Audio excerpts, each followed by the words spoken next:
প্রিয় ছাত্রছাত্রী, আসসালামু আলাইকুম। রমজানুল মোবারক। আজ সারা পৃথিবী করোনা আক্রান্ত, কারো মন ভালো নেই, কিন্তু জীবন থেমে থাকে না।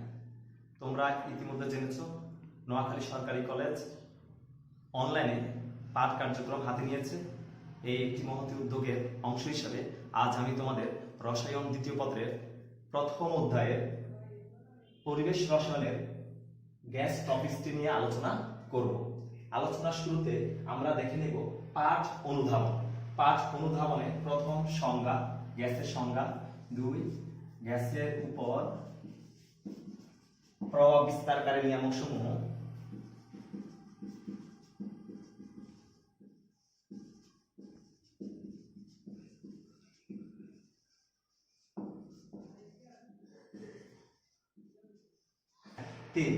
3 হচ্ছে গ্যাসের বৈশিষ্ট্য।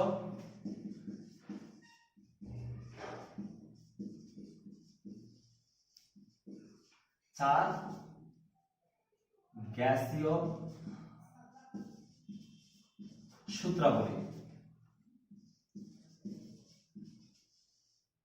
গ্যাসীয় সূত্রাবলীর মধ্যে থাকে গ্যাসের বৈশিষ্ট্যের উপর ভিত্তি করে পরীক্ষা নিরীক্ষার মাধ্যমে প্রাপ্ত বিভিন্ন সূত্রগুলোর প্রতিপাদন, সূত্রগুলোর প্রয়োগ, বিবৃতি ইত্যাদি।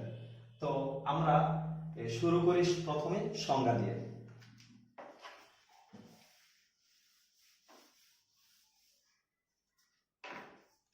তোমরা জানো পদার্থ 3টি অবস্থায় থাকে। এই 3টি অবস্থার মধ্যে একটি অবস্থা হচ্ছে গ্যাসীয় অবস্থা। তাহলে গ্যাস হচ্ছে সাধারণ তাপমাত্রা ও চাপে পদার্থের গ্যাসীয় অবস্থা। অর্থাৎ সাধারণ তাপমাত্রা ও চাপে পদার্থের আন্তঃআণবিক আকর্ষণ শক্তির তুলনায় আন্তঃআণবিক দূরত্ব যদি অস্বাভাবিক বেশি হয়, তাহলে তাকে আমরা গ্যাস বলি। এটি একটি গ্যাস পদার্থের একটি ভৌত অবস্থা। এই ভৌত অবস্থা বলার কারণ হচ্ছে যে আমরা তাপ হ্রাস করে, চাপ বৃদ্ধি করে গ্যাসকে তরলে এবং তরল থেকে কঠিনে পরিণত করতে পারি। তাহলে গ্যাস প্রথম হচ্ছে পদার্থের একটি ভৌত অবস্থা। গ্যাস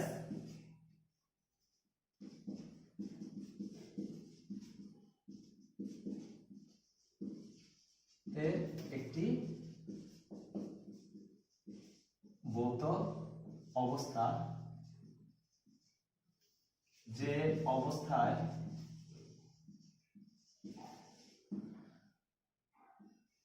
আন্তঃআণবিক আকর্ষণ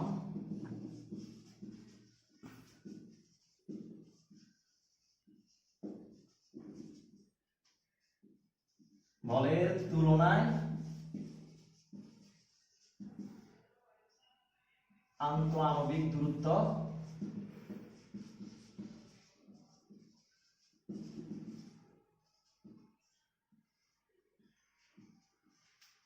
খুবই বেশি থাকে।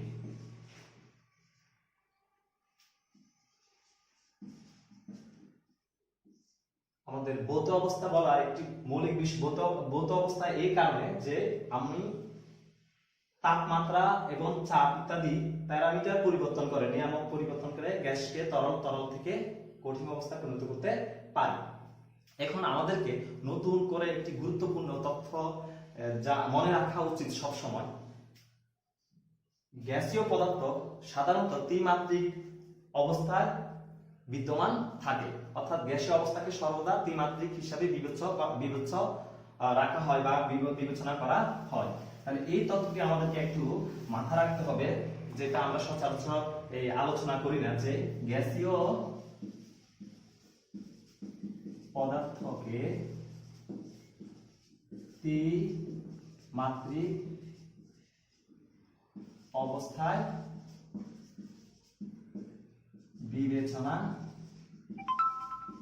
করা হয়।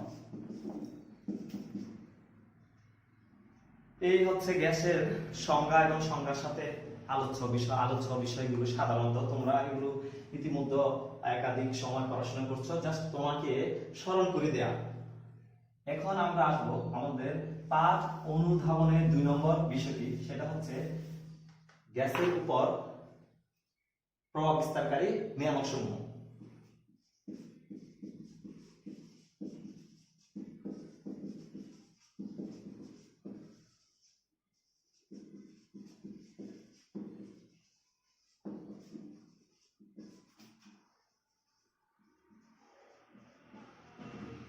গ্যাসের উপর প্রভাব বিস্তারের নিয়ামক সমূহ তোমরা সবাই জানো, যে গ্যাসের প্রভাবের প্রভাবে গ্যাসের আচরণ পরিবর্তন হয়, সেগুলি হচ্ছে গ্যাসের উপর প্রভাব বিস্তারের নিয়ামক সমূহ, যেমন তাপমাত্রা, চাপ, আয়তন এবং মোল সংখ্যা। তাহলে গ্যাসের উপর প্রভাব বিস্তারকারী নিয়ামক হচ্ছে চারটি।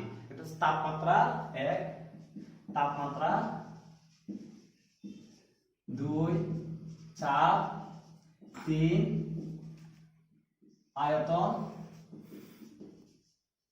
4, মোল সংখ্যা।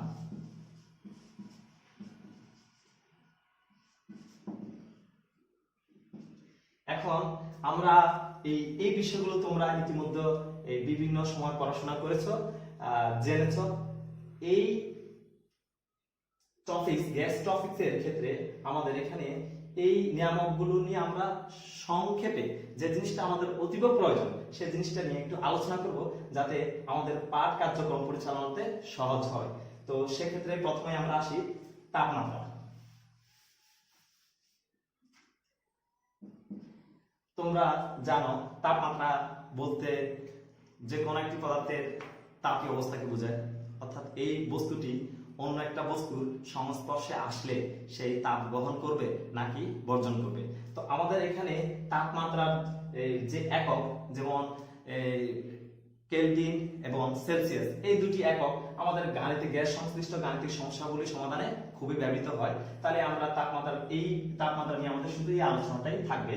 তাপমাত্রা পদার্থের একটি তাপীয় অবস্থা।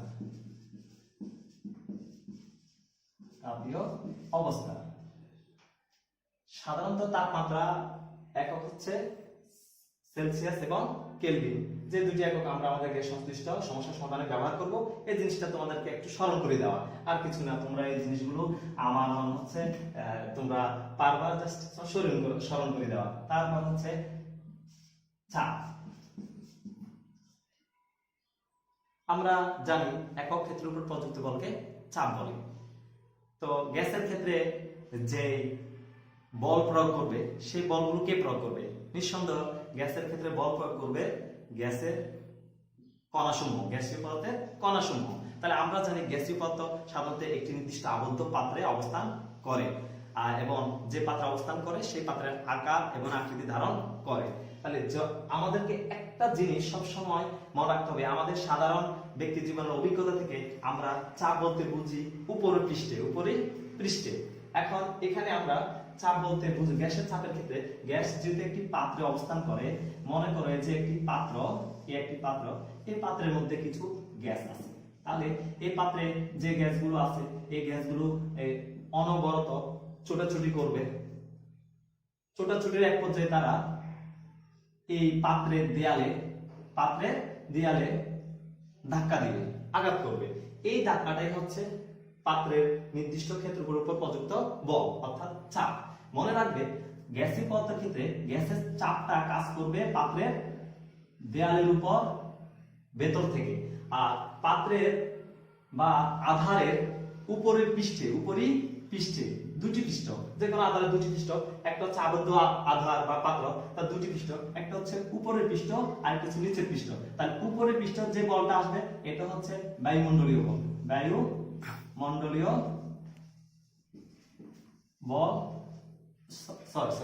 বায়ুমণ্ডলীয় চাপ। আর এখান থেকে যে বলটা প্রয়োগ করবে, এখান থেকে এই গ্যাসের এই ধাক্কায় গ্যাস কণা কর্তৃক প্রযুক্ত বলের প্রভাবে এখানে যে চাপ সৃষ্টি হবে সেটা হচ্ছে গ্যাসীয় চাপ।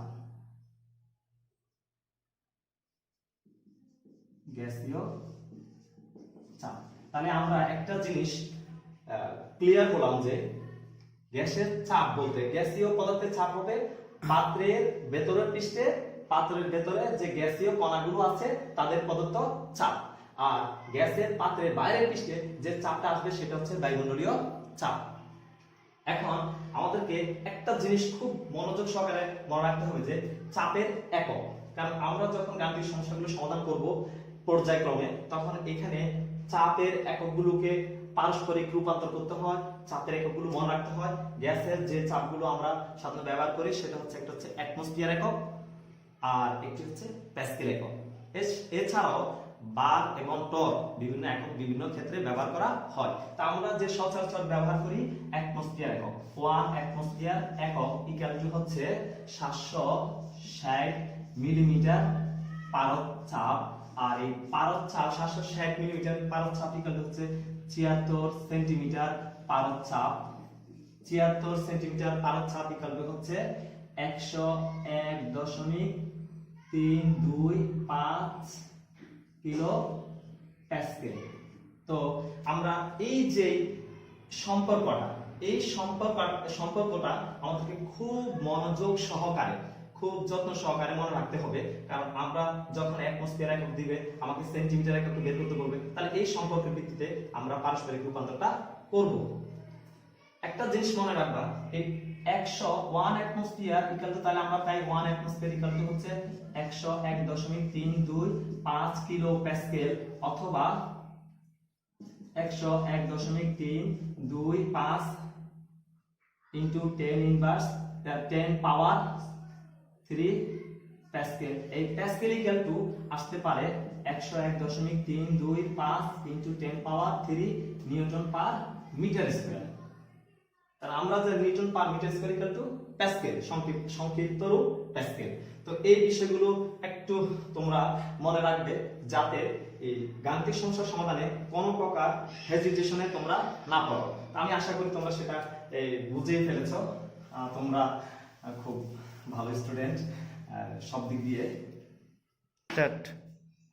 হ্যাঁ, প্রসঙ্গক্রমে তোমাদেরকে আমি আরেকটি এককের কথা একটু স্মরণ করে দিচ্ছি, যে 1 বার। আমি একটা এককের কথা বলছি, 1 বার।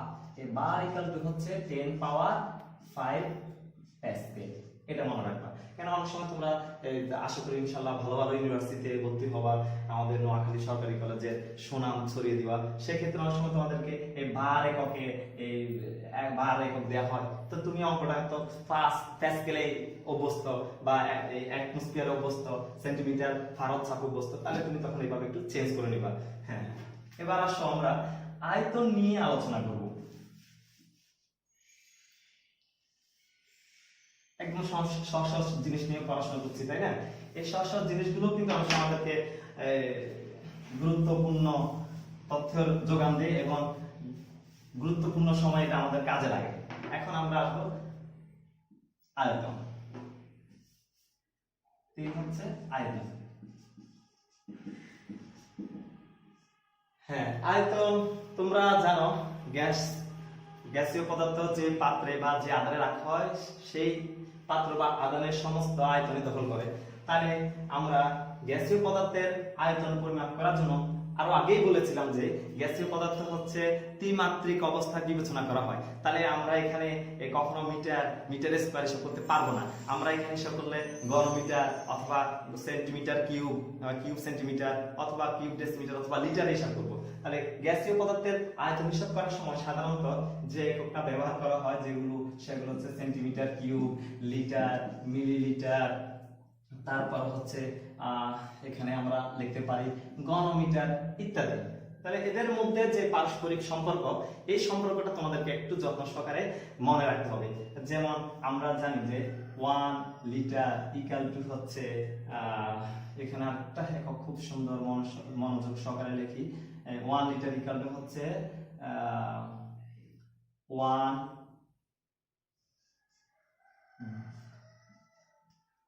Cube decimetre, cube decimetre, 1 cube decimetre. এই এককে আমাদের অনেক সময় প্রবলেমটা হয়। আবার 1 লিটার ইকুয়াল টু হচ্ছে 1000 মিলিলিটার, 1000 মিলিলিটার।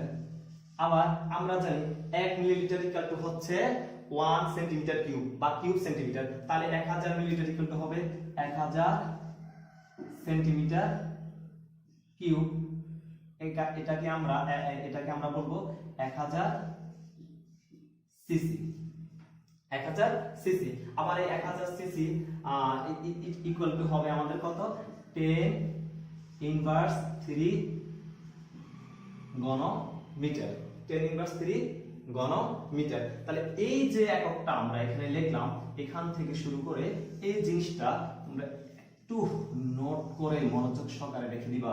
এটা কারণ এই পারস্পরিক সম্পর্কের এই জায়গাতে আমাদের ইতিপূর্বে অভিজ্ঞতা থেকে দেখেছি যে তোমরা অনেক সময় একটি গাণিতিক সমস্যা খুব সুন্দর করে সমাধান করে আসছো, কিন্তু এই ধরনের এককের জায়গায় এসে ভুল করে তোমরা অঙ্কটা ভুল করে ফেলেছো, যেটা আসলে আমরা আশা করি না, তোমরাও আশা করো না। তাহলে একটু কেয়ারফুলি এগুলো খেয়াল করবা।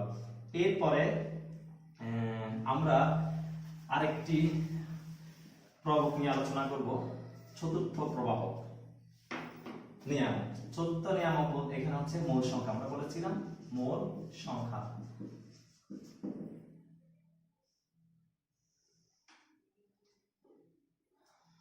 মূল সংখ্যা তোমরা জানো যে আগে এটা সংজ্ঞায়িত করা হতো পদার্থের পরিমাণের উপর ভিত্তি করে, এরপরে সংখ্যাগত পরিমাণের উপর ভিত্তি করে যখন এটা সংজ্ঞায়িত করা হয় তখন বলা হয় যে কোন পদার্থের অতটুকু যাতে অ্যাভোগাড্রোর সমান সংখ্যক কণা বিদ্যমান থাকে। তাহলে একটি পাত্র আকার ছোট হোক আর বড় হোক সেটা বড় কথা না, সেখানে যদি অ্যাভোগাড্রোর সমান সংখ্যক কণা, কোন গ্যাসের অ্যাভোগাড্রোর সমান সংখ্যক কণা বিদ্যমান থাকে, সেখানে গ্যাসের পরিমাণ হচ্ছে 1 মোল গ্যাস। 1 মোল গ্যাস, মনে করো এটা একটা পাত্র, এখানে যদি অ্যাভোগাড্রোর সমান সংখ্যক কণা অর্থাৎ 6a equal to Na equal to 6.023 into 10 power 23t কণা বিদ্যমান থাকে, তাহলে ওই পাত্রটিতে 1 মোল ওই গ্যাস বিদ্যমান আছে। তাহলে আমরা আরেকটা সম্পর্ক জানি যে মোল সংখ্যা ইকুয়াল টু হচ্ছে মোল সংখ্যা ইকুয়াল টু হবে অণুর সংখ্যা বাই Na মানে অ্যাভোগাড্রোর সমান সংখ্যক কণা, ওই গ্যাসের অ্যাভোগাড্রোর সমান সংখ্যক কণা। এখন আমরা এখান থেকে অন্যভাবে মোল সংখ্যাকে আমরা আমাদের নির্ণয় করি যে গ্যাসের ভর ব্যয় আণবিক ভর। তো মোল সংখ্যা গ্যাসের ভরকে আণবিক ভর দিয়ে ভাগ করলে আমরা ওই গ্যাসের মোল সংখ্যা নির্ণয় করতে পারি। এখন প্রয়োজনে যদি আমাদের গ্যাসের ভর নির্ণয় করতে বলে, মোল সংখ্যা দেওয়া থাকে, আণবিক ভর দেওয়া থাকে বা আণবিক ভর আমরা জানি, তাহলে সেখান থেকে আমরা গ্যাসের ভরটা বের করে নেব। প্রয়োজনের কারণে প্রয়োজনে আমরা একটা থেকে আরেকটাতে পারস্পরিক রূপান্তর করতে পারব। তাহলে আমরা মোটামুটি গ্যাসের উপর বিস্তার করে নিয়ামক সমূহ নিয়ে আলোচনা করছি, যা আমাদের এই অধ্যায়ের গ্যাস সংশ্লিষ্ট বিষয়ে খুবই প্রয়োজন। এখন আমরা শুরু করব এই তৃতীয় যে বৈশিষ্ট্য বা অনুধাবন ছিল যে গ্যাসের বৈশিষ্ট্য। গ্যাসের বৈশিষ্ট্য হচ্ছে গ্যাস কেমন আচরণ করে, তাই না? আমাকে তোমরা যদি কেউ জিজ্ঞেস করো যে ফখরুল স্যার কেমন, তুমি নিঃসন্দেহে বলবা যে স্যার এমন এমন এমন। এইগুলো তুমি কোথা থেকে বলবা? আমি কেমন আচরণ করি এটার উপর ভিত্তি করে। ঠিক সেভাবে গ্যাসের বৈশিষ্ট্যগুলো হচ্ছে গ্যাসের ভৌত এবং অন্যান্য আচরণের উপর ভিত্তি করে কতগুলো তথ্য। প্রথম তথ্য হচ্ছে আকার আকৃতি। আমাকে যদি জিজ্ঞেস করো যে ফখরুল স্যার কেমন, বলা যে বেশি লম্বা না, একদম খাটো না। দেখতে কেমন? একদম কালো না, বা একদম ফর্সা না। ঠিক একভাবে গ্যাসের আকার আকৃতিতে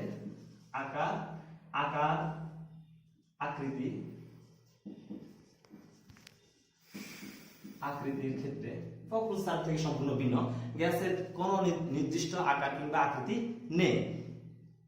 এটি যে পাত্রে রাখা হবে সেই পাত্রের নির্দিষ্ট আকার এবং আকৃতি ধারণ করবে। গ্যাসীয় পদার্থগুলো স্থিতিস্থাপক কতগুলো কণা দ্বারা গঠিত। তাহলে আমরা একটি সার সংক্ষেপে আসতে পারি যে গ্যাসীয় পদার্থ হচ্ছে কতগুলো ইতস্ত ভ্রমণশীল স্থিতিস্থাপক কণা দ্বারা গঠিত, যাদের নিজস্ব কোনো আকার কিংবা আকৃতি নেই। যে পাত্রে রাখা হয় সেই পাত্রের আকার, আকৃতি এবং আয়তন দখল করে। হ্যাঁ, এই জিনিসটা তোমরা অলরেডি জেনে ফেলছো এবং বারবার যখন তোমরা এই পড়বে জানবে, খুবই সহজ জিনিস, মাথায় থেকে যাবে আশা করি। 2 নম্বর যেটা আসে সেটা হচ্ছে সংকোচনশীলতা এবং প্রসারণশীলতা। তোমরা জানো গ্যাসের সংজ্ঞাতে আমরা বলছি যে গ্যাসের অণুসমূহের আন্তঃআণবিক আকর্ষণ শক্তি খুবই কম, আন্তঃআণবিক দূরত্ব খুবই বেশি, তা সে খুবই বন্ধুত্বপূর্ণ আচরণ করে না।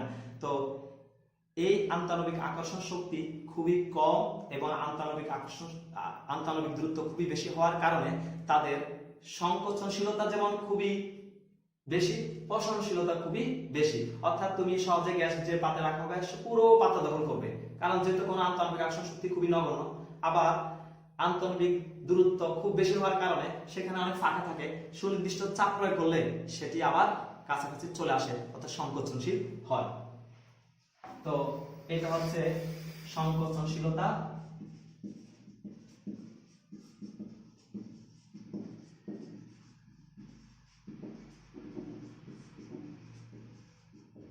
সংকোচনশীলতা এবং প্রসারণশীলতা। আমরা গ্যাসের 3য় নম্বর যে বৈশিষ্ট্য নিয়ে আমরা আলোচনা করতে পারি সেটা হচ্ছে চাপ। চাপ নিয়ে অলরেডি আমরা আলোচনা করছি। আমরা চাপ বলতে যে জিনিসটা বাইরে থেকে বুঝি, যে একক ক্ষেত্রফলের উপর প্রযুক্ত বলটাই হচ্ছে চাপ। হ্যাঁ, একক ক্ষেত্রফলের উপর প্রযুক্ত বলটাই হচ্ছে চাপ। হ্যাঁ, এখন ধরো আমাকে যদি বলা হয় যে এই একক ক্ষেত্রফল প্রযুক্ত বল, তা আমরা মনে করি এই যেমন এটার উপর বাইরে থেকে আমি একটি বল প্রয়োগ করছি, সেটা হচ্ছে আমার চাপ। কিন্তু গ্যাসের ক্ষেত্রে কিন্তু আমার না, গ্যাসটা আমার কিন্তু বাইরের পৃষ্ঠে থাকবে না, গ্যাসটা আমার থাকবে ভেতরে, আমার এই পাত্রের ভেতরে আবদ্ধ থাকবে, না হলে গ্যাসটা কিন্তু বের হয়ে যাবে, তোমরা বুঝো। হ্যাঁ, তো যখন আমার এই গ্যাসটা ভেতরে থাকবে, গ্যাসের কণাগুলো এই পাত্রের ভেতরের পৃষ্ঠে যে বল প্রয়োগ করবে সে বলের ভিত্তিতে আমরা চাপটা বিবেচনা করব। তাহলে বাইরের যে চাপটা আসবে সেটা হচ্ছে কি, সেটা হচ্ছে বায়ুমণ্ডলীয় চাপ। ধরো একটা বেলুনের মধ্যে এই বেলুনের বিবেচনা করলাম, বেলুনের মধ্যে কিছু গ্যাস আছে, যে কোনো একটা নির্দিষ্ট গ্যাস আছে। তাহলে এখানে এই ভেতরের পৃষ্ঠে যে বল প্রয়োগ করবে সেটা হচ্ছে তার গ্যাসের চাপ, আর বাইরের পৃষ্ঠে যে চাপ অনুভব করবে সেটা হচ্ছে বায়ুমণ্ডলীয় চাপ এই বেলুনটি। এখন যদি তোমার গ্যাসীয় চাপ বায়ুমণ্ডলীয় চাপের চেয়ে বেশি না হয়, অ্যাটমসফিয়ার প্রেসারের চেয়ে পি অফ অ্যাটমসফিয়ারিক প্রেসারের চেয়ে বেশি না হয়, তাহলে এই বেলুনটা কিন্তু চুপসে যাবে, তাই না? হ্যাঁ, যেমন এখানে দুটো যখন সমান হবে এই অবস্থা থাকবে, যখন অবশ্য গ্যাসীয় ভেতরের যে চাপ বেশি থাকলে তখন সে ফুলে থাকবে। এই হচ্ছে আমাদের মোদ্দা কথা। তো আমাদের মোটামুটি এই আরেকটি বিষয় নিয়ে আলোচনা করা যায় আমাদের, সেটা হচ্ছে আরো কিছু বৈশিষ্ট্য আছে। তোমরা দেখবা যে তোমার ব্যাপন ক্ষমতা, আমরা ব্যাপন নিয়ে আলোচনা করলে ব্যাপন মানে হচ্ছে ছড়িয়ে পড়া স্বতঃস্ফূর্তভাবে। তারপর হচ্ছে তাপের প্রভাব, গ্যাসের সাথে তাপের সম্পর্কিত আলোচনায় আমরা সেগুলো আরো জানবো। তার আরেকটি হচ্ছে যে ঘনত্ব। গ্যাসের ঘনত্ব খুবই কম। কেন গ্যাসের ঘনত্ব খুবই কম? কারণ হচ্ছে গ্যাসের আপেক্ষিক আয়তন খুবই বেশি। তাহলে গ্যাসের ঘনত্ব কি খুবই কম। কেন কম? কারণ হচ্ছে গ্যাসের আপেক্ষিক আয়তন খুবই বেশি। তোমার ঘনত্বের সংজ্ঞা থেকে আমরা বুঝি যে ঘনত্ব হচ্ছে একক আয়তনের বস্তুর ভর। তাহলে ধরো আমার যদি তাহলে ঘনত্ব ডি ইকুয়াল হচ্ছে আমরা জানি W/B। এখন W অথবা M/B যেভাবে আলোচনা করে বুঝলেই হয়। তো আমার এই বিটার আয়তনটা যদি খুবই বেশি হয়, আপেক্ষিক আয়তন যদি খুবই বেশি হয়, তাহলে আমার ভাজকের মান খুবই বেশি, আর ভাজ্যতা কনস্ট্যান্ট হইল, তাহলে এই ডি এর মানটা খুবই হ্রাস পাবে। এই জন্য গ্যাসের ঘনত্ব খুবই কম।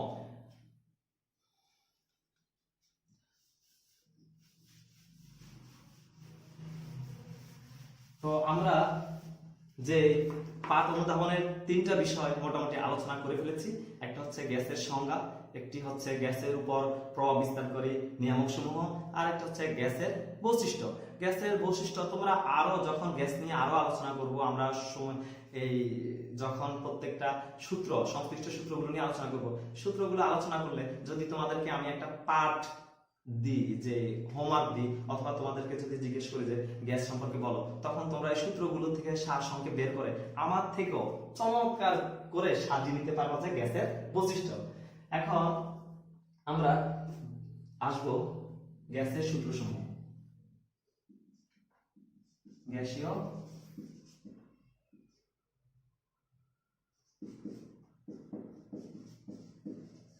সূত্রাবলী। গ্যাসের উপর বিভিন্ন পরীক্ষা নিরীক্ষা পর্যবেক্ষণের ভিত্তিতে বিভিন্ন সময় বিভিন্ন বিজ্ঞানী কিছু সূত্র উপস্থাপন করেন, যেমন গ্যাসের যেমন বয়েলের সূত্র, চার্লসের সূত্র, অ্যাভোগাড্রোর সূত্র, ডাল্টনের আংশিক চাপ সূত্র ইত্যাদি, কেলভিনের সূত্র, কেলভিন। তো আমরা ধারাবাহিকভাবে আমাদের যেহেতু আমাদের একটি প্রক্রিয়া শুরু হয়ে গেছে কলেজে, তা আমরা ইনশাল্লাহ ধারাবাহিকভাবে এই প্রক্রিয়াগুলো চলবে, আমরা আরো ক্লাস নেব। তো সেক্ষেত্রে আমরা প্রথম সূত্রটা নিয়ে আলোচনা করি। প্রথম সূত্রটা হচ্ছে বয়েলের সূত্র। প্রথম সূত্রটা হচ্ছে বয়েলের সূত্র।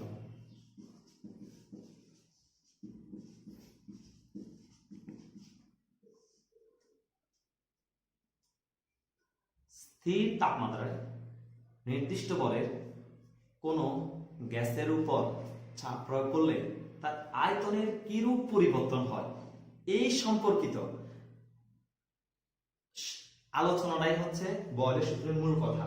অর্থাৎ আমার একটা জিনিস সবসময় মাথায় রাখবা যে তাপমাত্রা স্থির থাকবে, নির্দিষ্ট বলের কোনো গ্যাসের উপর চাপের পরিবর্তন করলে তখন তার আয়তনের পরিবর্তন সম্পর্কিত যে সম্পর্ক, সেটাই হচ্ছে বয়েলের সূত্র। তাহলে আসো বয়েলের সূত্রের বিবৃতি। বয়েলের সূত্রের বিবৃতিতে আমরা আসবো স্থির তাপমাত্রায় নির্দিষ্ট বরের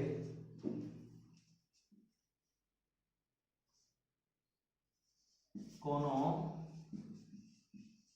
গ্যাসের উপর প্রযুক্ত চাপ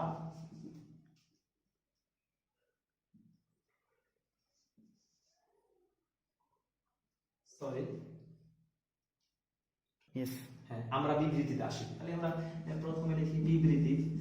বিবৃতিটা কি, যে স্থির তাপমাত্রাটা কি থাকবে, ফিক্সড থাকবে, স্থির থাকবে। স্থির তাপমাত্রায় নির্দিষ্ট বল, এটাও নির্দিষ্ট থাকবে, মানে ধ্রুবক থাকবে, অপরিবর্তন থাকবে। নির্দিষ্ট বলের কোন গ্যাসের উপর গ্যাসের আয়তন প্রযুক্ত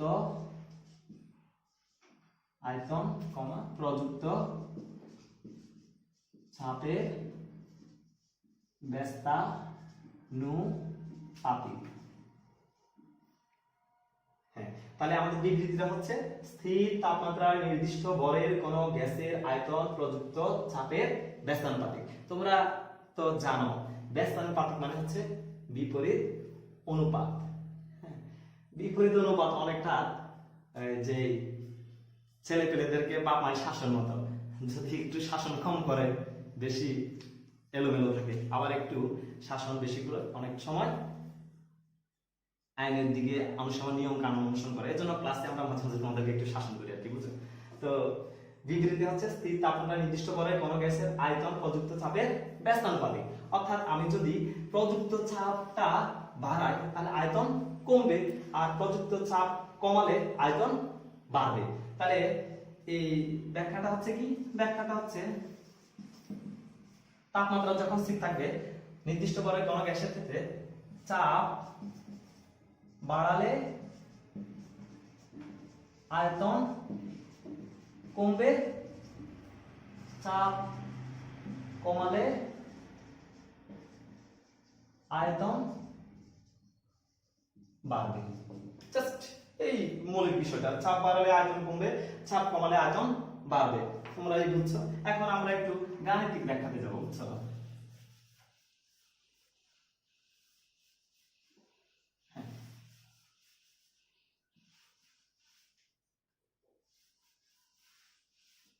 আচ্ছা, মনে করে এটা একটা সিলিন্ডার।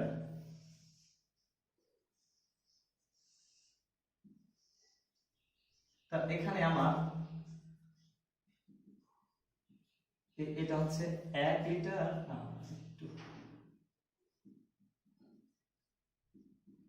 এটা হচ্ছে 1 লিটার আর এতটুকু হচ্ছে 2 লিটার।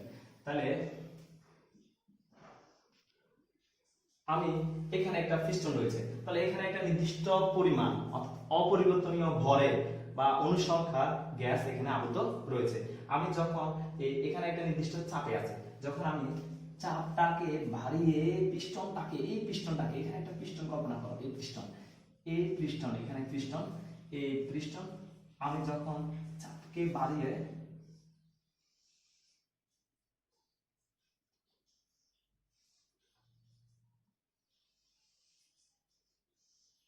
চাপকে বাড়িয়ে এই পিস্টনটা এখানে যে আমি যে ডট দিলাম এটা একটা কাল্পনিক অংশ, এই হচ্ছে আমার এই 1 লিটার, এটা হচ্ছে 2 লিটার, পুরোটা 2 লিটার। তাহলে আমি যখন এই পিস্টনটাকে চাপটাকে বাড়িয়ে পিস্টনটাকে 1 লিটারের দাগে আনলাম, পিস্টনটাকে 1 লিটারের দাগে আনলাম, তখন আমার গ্যাসের আয়তন হচ্ছে 1 লিটার। আর যখন চাপটা আগের জায়গায় ছিল তখন টোটাল আয়তন ছিল 2 লিটার। সহজে বুঝে গেল। তাহলে আমরা ধরো এখানে আমার এই আয়তন বি, এই 1 লিটারকে আমি যদি B1 ধরি, 2 লিটারকে আমি সরি আয়তন 2 লিটারকে যদি আমি B1 ধরি, তাহলে 1 লিটারকে আমি ধরবো কি B2। আবার এখানে যে চাপ, এই যে প্রথম যে এই জায়গাতে যে চাপ সেটাকে আমি যদি P1 ধরি, তাহলে এইখানে যে পিস্টনের চাপ সেটাকে ধরবো P2। সুন্দর। তাহলে আমরা এই বয়লের সূত্র থেকে পাই স্থির তাপমাত্রায়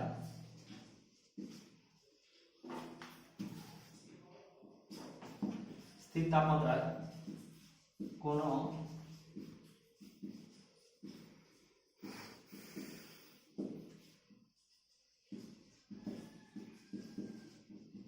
গ্যাসের নির্দিষ্ট ভরের গ্যাসের স্থির তাপমাত্রায় কোন নির্দিষ্ট ভরের গ্যাসের উপর প্রযুক্ত চাপ P এবং আয়তন B হলে বয়লের সূত্র অনুসারে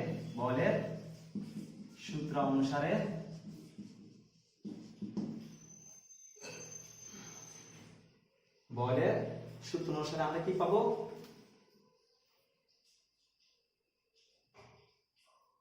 B সমানুপাতিক 1/T, অর্থাৎ B হচ্ছে P এর ব্যস্তানুপাতিক।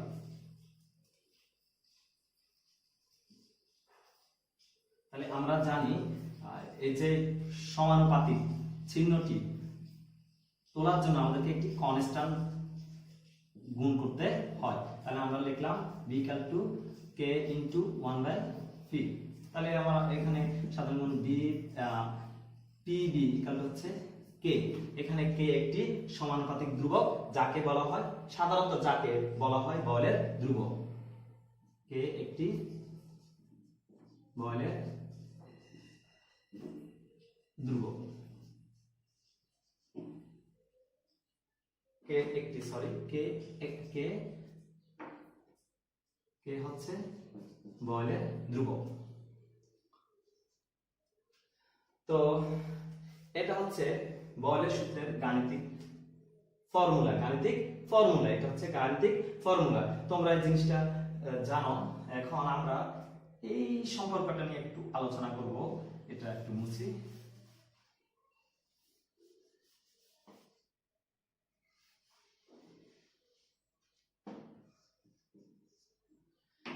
এখন যদি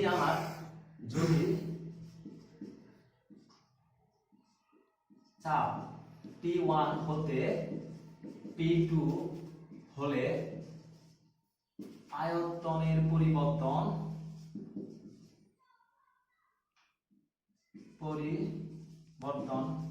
B1 হতে B2 হয়, তাহলে এই সূত্র থেকে আমরা গাণিতিক বলের সূত্রের গাণিতিক ফর্মুলা থেকে আমরা পাই P1 B1 ইকুয়াল টু হচ্ছে P2 B2 ইকুয়াল টু হচ্ছে K। তাহলে আমরা এই যে যতটুকু জানলাম এটা হচ্ছে বলের সূত্রের গাণিতিক ফর্মুলা, এটা হচ্ছে গাণিতিক ফর্মুলার বিস্তৃত ব্যাখ্যা। এখন যদি আমি চাপের আরো পরিবর্তন করি P1 P2 P3 dot dot dot এর জন্য আমার আয়তনের পরিবর্তন B1 B2 B3 dot dot হয়, তাহলে আমার এই চাপের সম্পর্কটা হবে P1 B1 equal to P2 B2 equal to P3 B3 dot dot equal to dot dot dot equal to K, অর্থাৎ এটা কনস্ট্যান্ট থাকবে, ধ্রুবক থাকবে। এই গাণিতিক ব্যাখ্যা থেকে আজকে আমরা একটা নতুন জিনিস শিখব। দেখো আমরা কি শিখলাম যে বলের সূত্রের গাণিতিক ফর্মুলা থেকে আমরা পাই PB ইকুয়াল টু হচ্ছে K।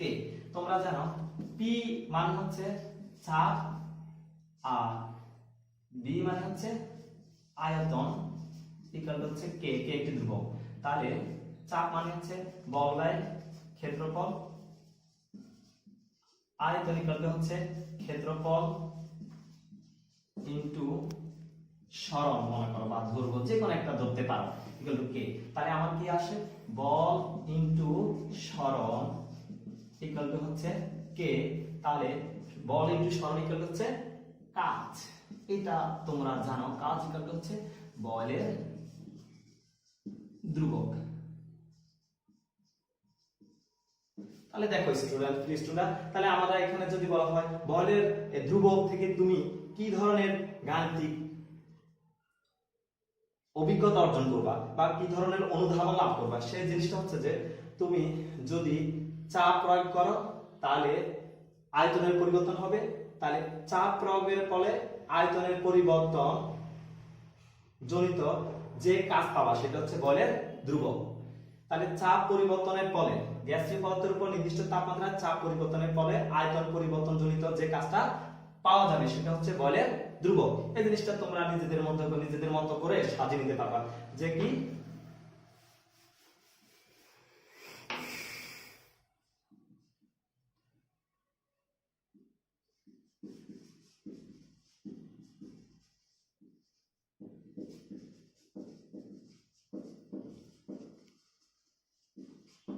গ্যাসের ক্ষেত্রে নির্দিষ্ট তাপমাত্রায়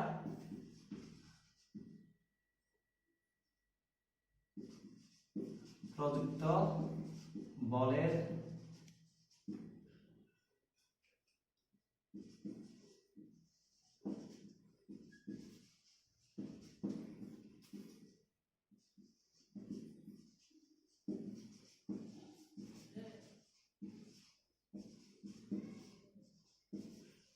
কাজই হচ্ছে বলের ধ্রুবক সমান। তাহলে গ্যাসের ক্ষেত্রে নির্দিষ্ট তাপমাত্রায় প্রযুক্ত বলের প্রভাবে আয়তন পরিবর্তন জনিত কৃত কাজই হচ্ছে বলের ধ্রুবকের সমান। এই জিনিসটা, এই তথ্যটা তোমরা জানো বা নতুন করে জেনে নিলাম, এবং এগুলো নিয়ে যখন বাসায় প্র্যাকটিস করবে নতুন নতুন অনেক তথ্য দেখার জিনিস নতুন করে বিজ্ঞানের ভাষায় রসায়নের ভাষায় দেখে নিবা, সেখানেই হচ্ছে রসায়ন শিক্ষার আনন্দ। আর পাঠ কার্যক্রম অবশ্যই আনন্দপূর্ণ করে তুলতে হবে।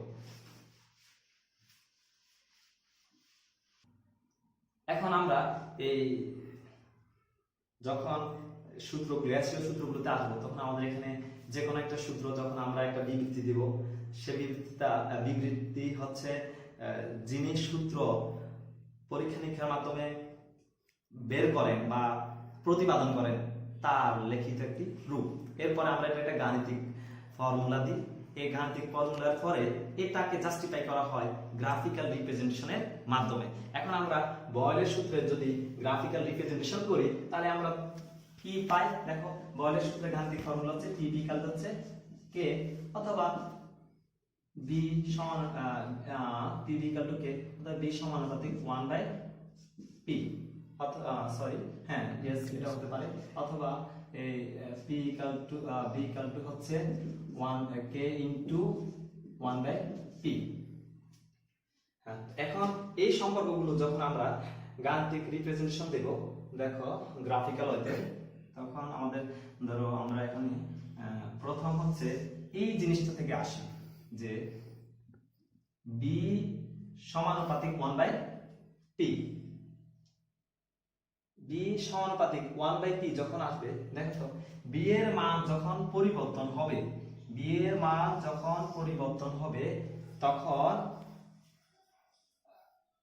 এটা একটু গ্রাফিক্যাল রিপ্রেজেন্টেশনে আমরা এই আসি যে দেখো যে b pd কালটা হচ্ছে k গাণিতিক ফর্মুলা, সেখান থেকে এটাকে আমরা এভাবে লিখতে পারি b ইকুয়াল টু হচ্ছে k into 1/p equal to লিখতে পারি b সমানুপাতিক 1/p।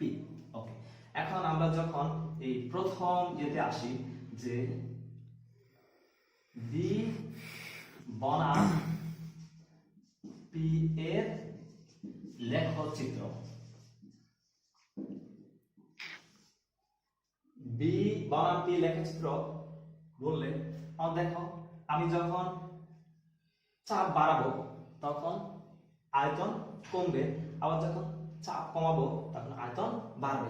একইভাবে আমার যেটা চাপের ক্ষেত্রে চাপ এবং আয়তন বিপরীত অনুপাতে রিলেটেড, তাহলে আমার ধরো প্রথমে একটা এই আয়তন ছিল v1, তখন চাপ হয়েছে আমার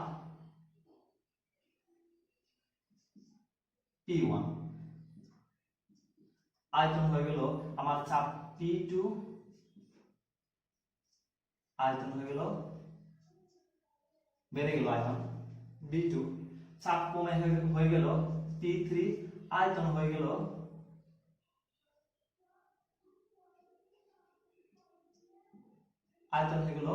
b3। এখন এই বিন্দুগুলো যদি আমরা এখানে এই সম্পর্কিত করি, এই বিন্দুর জন্য হচ্ছে এটা, তাহলে আমরা এখানে কি পাই? হ্যাঁ, তা আমার এই বিন্দুর জন্য হচ্ছে p2 চাপ,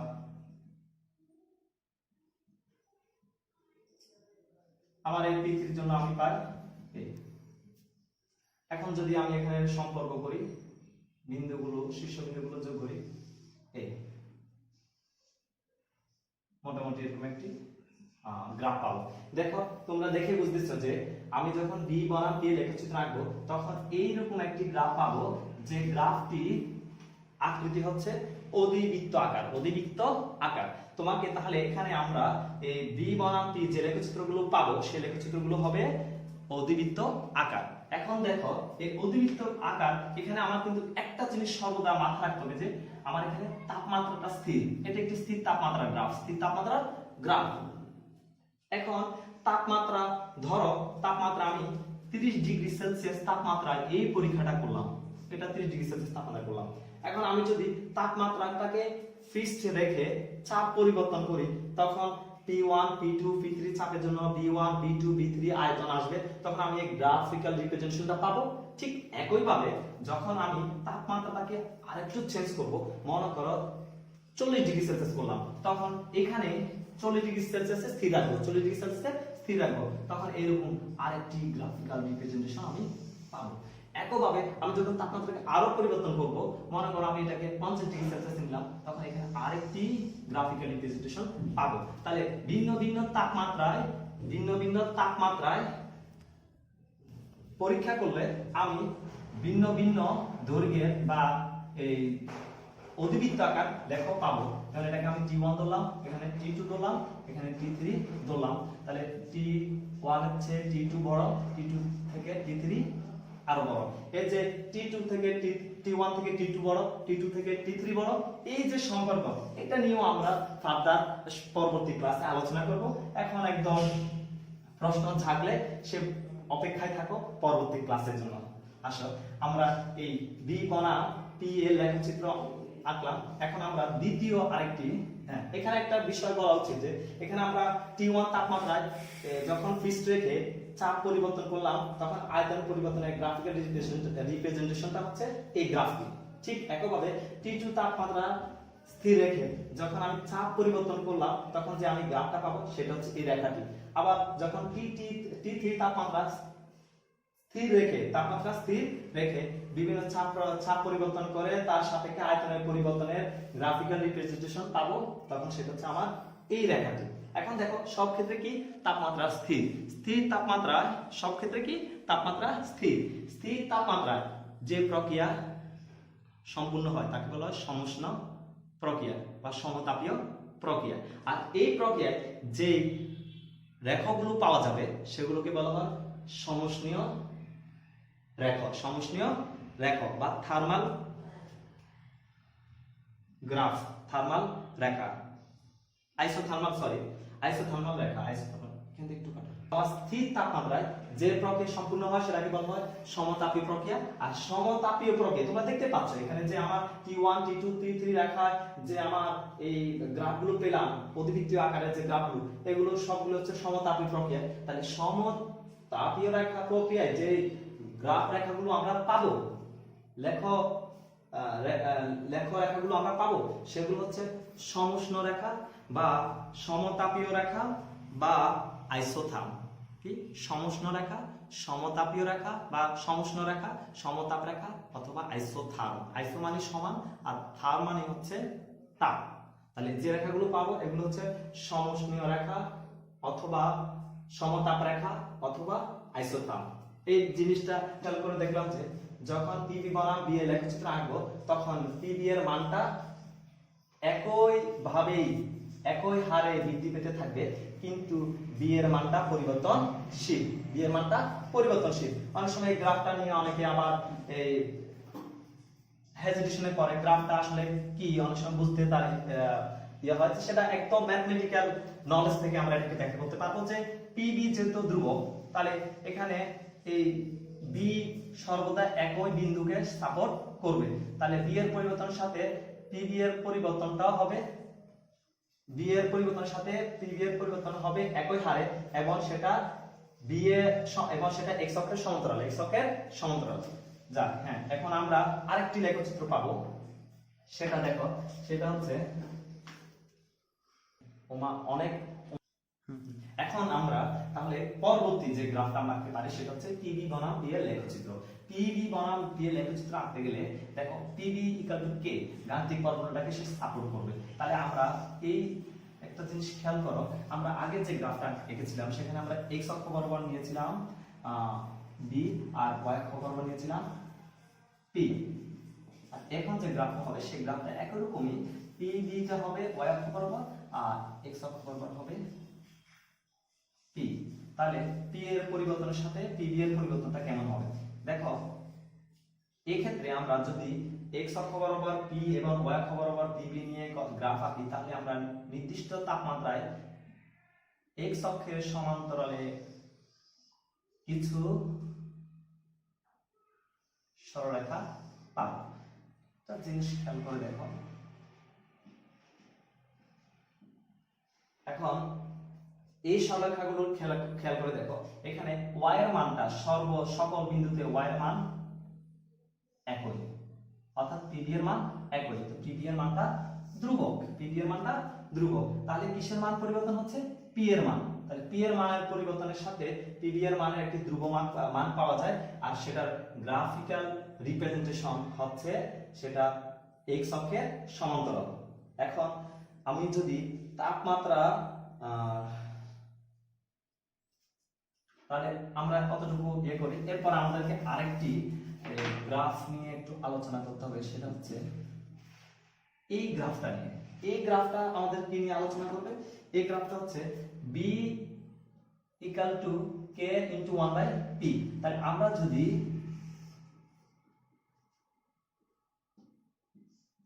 b এর সাপেক্ষে 1/p এর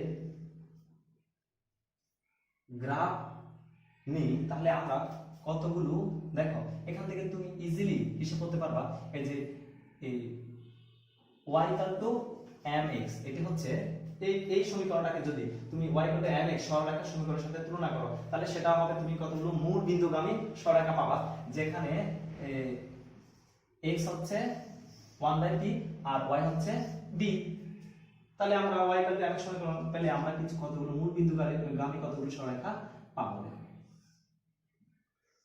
তাহলে T1 T2 T3 T1 T2 T3 এবং আমরা এখানে এই T1 T2 T3 জন্য আলাদা আলাদা মূল বিন্দুগামী কতগুলো সরলরেখা পাবো। তোমাদেরকে একটা কথা স্মরণ করে দিই, আমরা যখন প্রথমে একটি গ্রাফ এঁকেছিলাম মনে আছে তোমাদের, সেই গ্রাফটা ছিল P বনাম B। সেই গ্রাফটা আমরা এখান থেকে শুরু করেছি, মনে রাখবা। এই গ্রাফটা যখন এই বিন্দুতে ছেদ করবে তখন তো আমার এখানে এই বিন্দুতে P এর মান কত থাকবে? 0। তাহলে 0 হলে আমার তো এখানে এই মানটাই আসবে না। তখন আমি সাধারণত চাপ যখন 0, চাপের জন্য আমার আয়তনের কোনো পরিবর্তন হবে না, আয়তনের কোনো পরিবর্তন হবে না। তাহলে কখনো এই গ্রাফটা আঁকার ক্ষেত্রে তুমি সবসময় কেয়ারফুল থাকবা যাতে এই বিন্দুটা এই রেখাটা একটা নির্দিষ্ট পাক রেখে শুরু করবে, কারণ এখানে নির্দিষ্ট একটা চাপের পরিবর্তন জন্য এখান থেকে একটা শুরু হবে, চাপ 0 থাকতে তো পারবে না। এই তো আমরা এই তিনটা গ্রাফিক্যাল রিপ্রেজেন্টেশন পেয়েছি। এখন তোমাকে যদি পরীক্ষা বলা হয় যে এই নিচের কোন গ্রাফটি ভুল, তোমাদের তখন তোমরা এই তিনটা গ্রাফ যখন তোমাদের মাথায় থাকবে তাহলে এই তিনটা গ্রাফের বাইরে যে গ্রাফটা আসবে সেই গ্রাফটা থাকবে ভুল। অনেক সময় বিভিন্ন ভর্তি পরীক্ষায় বা কলেজের পরীক্ষায় আমাদের এই কোশ্চেনটা থাকে যে নিচের কোন গ্রাফটি ভুল বা কোনটি সঠিক নয়। হ্যাঁ, তাহলে এই তিনটা গ্রাফ যখন তোমরা আঁকবা, বুঝে আঁকবা, তখন ওই অন্যটি তোমরা সহজে বুঝতে পারবা যে কোনটা ভুল। তো আমরা এরপরে যে সূত্রটা শিখলাম বলের, তার গাণিতিক ফর্মুলা থেকে কিছু গাণিতিক সমস্যা সমাধান করতে চেষ্টা করব। প্রথমে খুব সহজ একটি গাণিতিক সমস্যা যদি আমরা আসি, তাহলে ধরো স্থির তাপমাত্রায় একটা সমাধান, একটি গাণিতিক সমস্যা। স্থির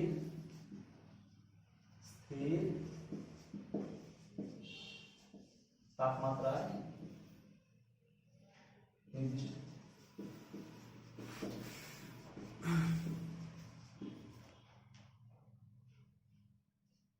নির্দিষ্ট ভরের গ্যাসের সরি আমি প্রশ্নটা লিখিনি, আয়তন 540 মিলিলিটার থেকে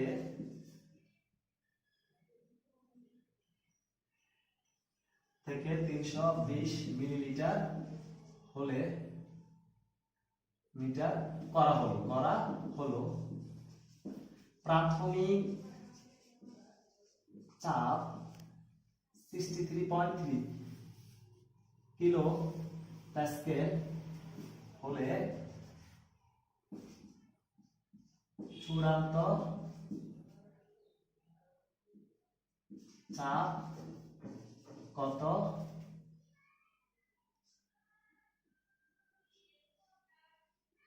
অ্যাটমসফিয়ার হবে? দেখো, তাহলে আমরা এখানে সমাধানে যদি আসি, একদম আমাদের পাঠ আলোচনা স্বাভাবিক সহজ গাণিতিক সমস্যা। আমাদের এখন হচ্ছে যে হিসাব করে ফেলতে হবে যে প্রাথমিক চাপ আর প্রাথমিক আয়তন কত। তাহলে এখানে হচ্ছে প্রাথমিক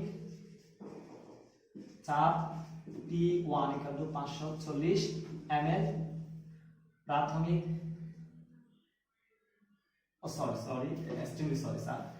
প্রাথমিক আয়তন 540, B1 = 540 ml, প্রাথমিক চাপ P1 = 63.3 কিলো প্যাসকেল,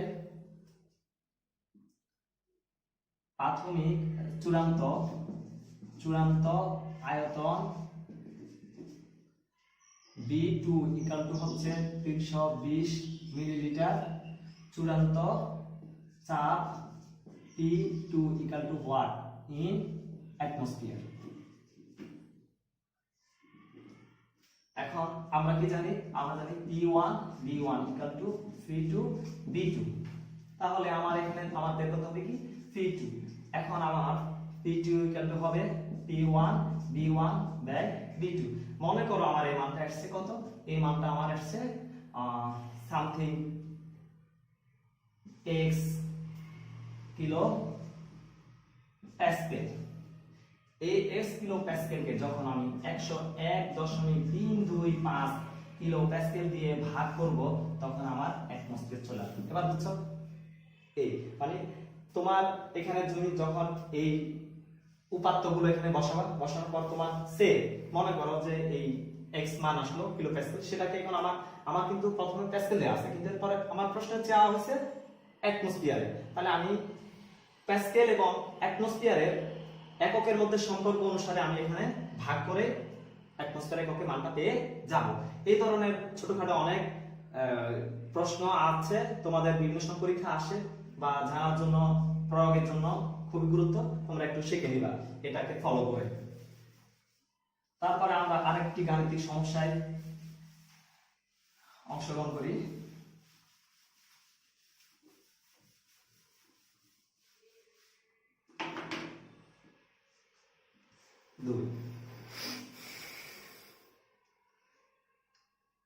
স্থির তাপমাত্রায়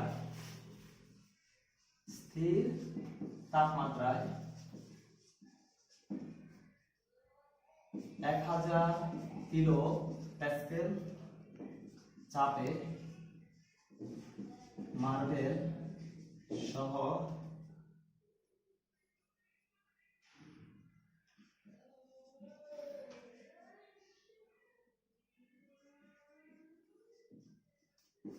গ্যাসের আয়তন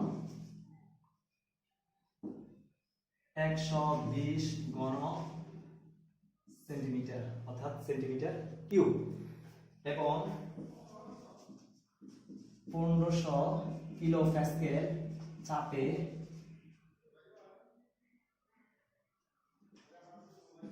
মার্বেল সহ ওই গ্যাসের আয়তন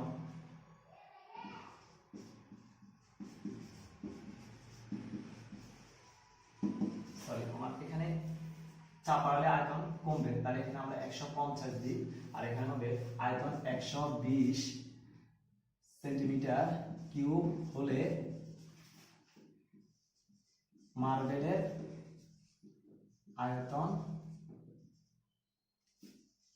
কত। স্টুডেন্টরা দেখো, আমার মার্বেল একটি কঠিন পদার্থ, তাহলে চাপ প্রয়োগের ফলে মার্বেলের আকার আকৃতির আয়তনের কোনো পরিবর্তন হবে না। তাহলে আমার কিসের পরিবর্তন হবে? মার্বেল সহ যে গ্যাস আছে শুধু গ্যাসের আয়তনের পরিবর্তন হবে। তাহলে আমরা সমাধান করতে গিয়ে ধরি সমাধান হচ্ছে ধরি মার্বেলের আয়তন x সেন্টিমিটার কিউব। তাহলে প্রাথমিক ক্ষেত্রে মার্বেল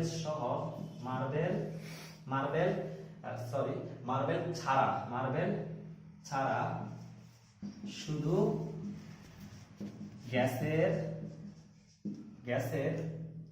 আয়তন B1 ইকুয়াল টু হচ্ছে 150 বিয়োগ x। B1 ইকুয়াল টু 150 বিয়োগ x ঘন সেন্টিমিটার। অর্থাৎ আমি যখন মার্বেল সহ গ্যাস থেকে মার্বেলের আয়তনটা বাদ দিব তখন শুধু গ্যাসের আয়তনটা থাকবে। এটা সহজ জিনিস একদম। মার্বেল দ্বিতীয় ক্ষেত্রে মার্বেল ছাড়া শুধু গ্যাসের আয়তন B2 ইকুয়াল টু 120 বিয়োগ x ঘন সেন্টিমিটার। তাহলে প্রাথমিক চাপ P1 ইকুয়াল টু হচ্ছে 1000 কিলো প্যাসকেল। চূড়ান্ত চাপ P2 ইকুয়াল টু হচ্ছে 1500 কিলো প্যাসকেল। এখন আসো আমরা এই গাণিতিক সমস্যা সমাধানের দিকে এগিয়ে যাই। তাহলে এই জিনিসটা আমরা এখন আবার মুছতেছি, বুঝছো?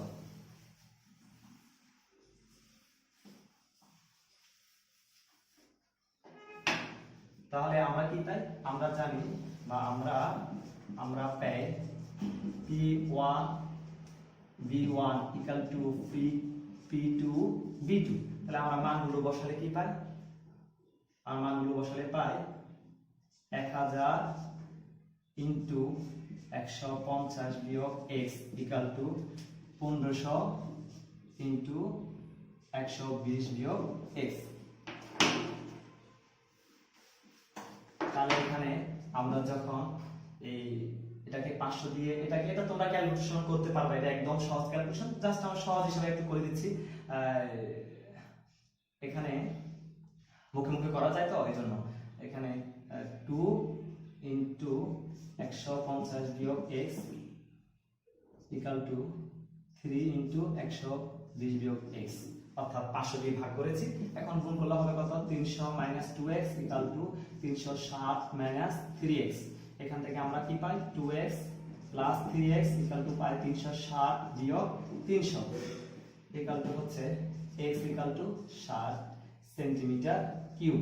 তাহলে আমরা x ইকুয়াল টু পেলাম 60 সেন্টিমিটার কিউব, অর্থাৎ আমাদের পাথরের আয়তনটা হলো 60 সেন্টিমিটার কিউব।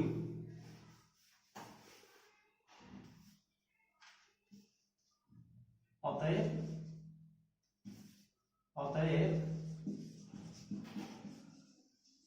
পাথরের আয়তন 60 সেন্টিমিটার কিউব। এইভাবে অনেক গাণিতিক সমস্যা আছে তোমাদের। আমরা আশা করি খুব দ্রুত পৃথিবীর এই বিপর্যয় আল্লাহর রহমতে কেটে যাবে। আমরা আবার ক্লাসে আসবো, আবার প্রাণবন্ত ঘুরবে আমাদের ক্লাস। তো তোমরা পড়াশোনার সাথে জ্ঞান অর্জনের সাথে সর্বদা লেগে থাকবে, সেই জন্য আমাদের এই ক্ষুদ্র প্রয়াস। তোমরা আশা করি এই পাঠটা অনুধাবন করবা, প্র্যাকটিস করবা। প্র্যাকটিস করতে গিয়ে তোমরা আরো অনেক নতুন তথ্য জানবা, তোমরা সমৃদ্ধশীল হবা, নিজেরা সমৃদ্ধশীল হয়ে জাতিকে সমৃদ্ধশীল করবে, এই আশা ব্যক্ত করছি। আল্লাহ হাফেজ, সবাই ভালো থেকো।